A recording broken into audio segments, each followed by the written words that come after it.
Hills Like White Elephants by Ernest Hemingway. Genre Multimedia Presentation Blog.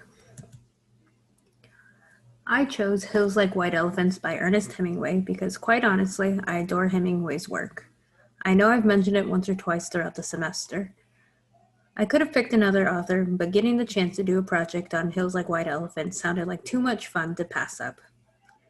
Gray area discussions are challenging to cover casually, but if the more of us wrote about difficult topics, it makes it easier to have these kind of conversations and normalize opinions. And Hills Like White Elephants is a great example of covering a sensitive topic. I personally know a bit too much information about Ernest Hemingway. Hemingway is so incredibly fascinating to me as a human being. He's one of those cases where people overlook his chaotic and unfortunate life choices to enjoy the work that he's left behind. His legacy, earning him a Nobel Prize, seems to outshine his serial cheating, divorcing multiple women, his violent tendencies, and having been in legal trouble several occasions. He was one of the most influential writers of the 20th century, and many of his works are considered classics of American literature, producing 10 novels and a few collections of short stories. Hills Like White Elephants open with a long description of the story's setting in a train station surrounded by hills, fields, and trees in the Valley of Spain. A man known simply as the American and his girlfriend sit at a table outside of the station, waiting for a train to Madrid. The girl replies that she is merely having fun and retracts her earlier comment about saying the hills don't actually look like white elephants to her, after bringing it up several occasions. They order drinks, and the American mentions that he wants the girl, whom he calls Jig at one point, to have an operation, although he never actually specifies what kind of operation. He seems agitated and tries to downplay the operation's seriousness, letting her know that it'll fix all of their problems. The girl dispassionately agrees with him. The American claims that he won't force her to have the operation, but he thinks it's the best course of action to take. She tells him that she will have the operation as long as he will still love her, and they will be able to live happily afterwards. The American weakly says that she shouldn't have the operation if that's the way she really feels. The girl then walks over to the end of the train station, looks at the scenery, and wonders aloud whether they could really be happy if she has the operation.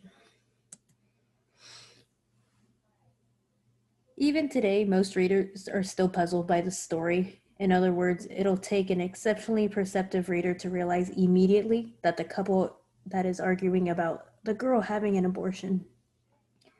At the time, abortions were illegal and considered immoral and usually dangerous.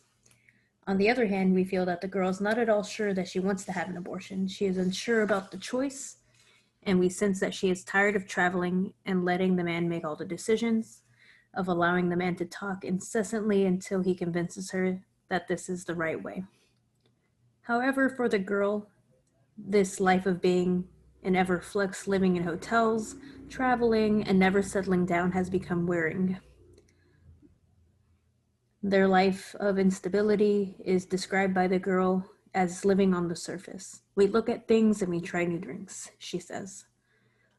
When the man promises to be with the girl during this simple operation, we again realize that his insincerity because of what simple means to him may very well be emotionally and physically damaging to the girl.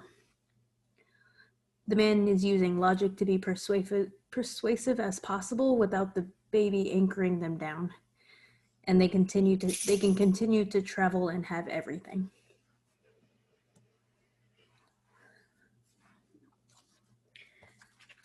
Some textual examples.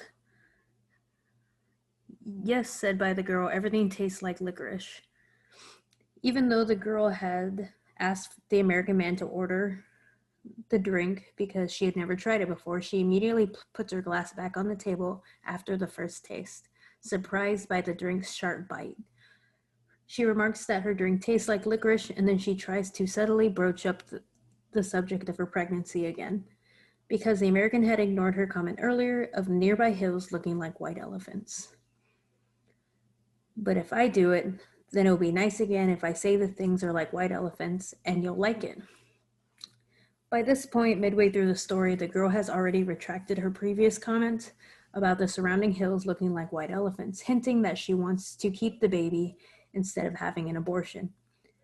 The man had been upset at this indifference, but pushing the abortion because he doesn't want a child. Still hoping to save their broken relationship, the girl asks her boyfriend whether things between them will return the way they used to if she goes through with the abortion. Her indecision and desire to be placid, the man demonstrates her dependence on him. At the same time, however, the mere fact that she asked the question may imply that she believes that nothing can save their relationship. I think it's the best thing to do, but I don't want you to do it if you don't really want to. As the couple debate a decision, the man tells the girl which choice he would prefer her to make in their situation. The story infers that the characters discuss an abortion. He urges her to have the operation while repeatedly stating that she should make the final decision. She meets his gentle urging with silence, indicating that she would prefer not to terminate her pregnancy. The two possible meanings of white elephants could mean female fertility and cast-off items. Come together here as a man, he will never become pregnant himself and can cast off the responsibility of her pregnancy. I think that we can learn from a piece of writing like this that although we are not entirely sure why Hemingway wrote this, it is a good use of writing to talk about sensitive topics, such as abortion or any other sensitive topics for that matter. We can all use our writing to talk about our own hardships or things that we are passionate about. Thank you for watching.